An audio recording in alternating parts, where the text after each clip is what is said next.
KACY, Oxnard, California. They would have hired a chimpanzee because they couldn't get anybody to work up there anyway. But I started at $350 a month. I worked on the air from midnight until 8 in the morning, and I was a rock and roll disc jockey.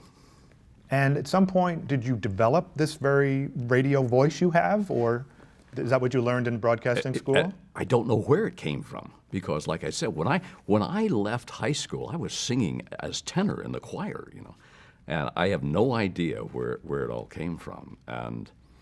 But when I went to radio school, I was going to school with the guys that had just come out of the Korean War, and they were these big, deep voice guys. And I did work on it. There's no doubt I did work on it. But thank you. What was the atmosphere of radio at the time and rock and roll starting up? Radio was fun. I mean, the whole, when I'm out here in Oxnard, I had dreams of working in Los Angeles. And I remember one time in Oxnard, this is a 250-watt radio station, 200 watts went to the ocean, 50 watts went to the cemetery next door. I had a big rock and roll album giveaway contest because I heard in LA disc jockeys they would give rock and roll album.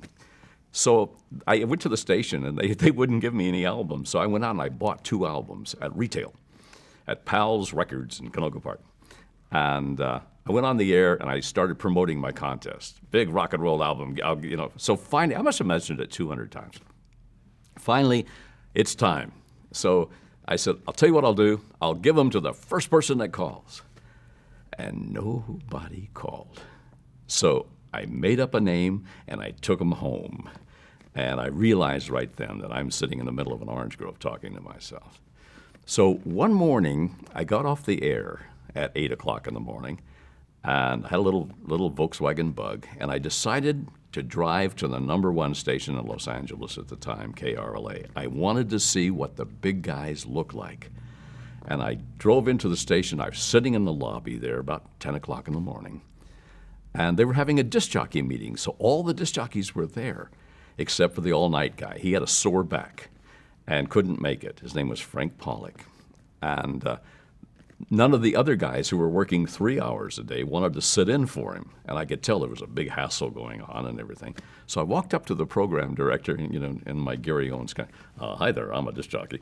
And his name was Herb Hyman. And he said, do you belong to the union? I said, no, but I can. So he said, well, come back tonight then. And he needed someone that bad. I borrowed $215 and joined the union, and I was there 7 years to the day.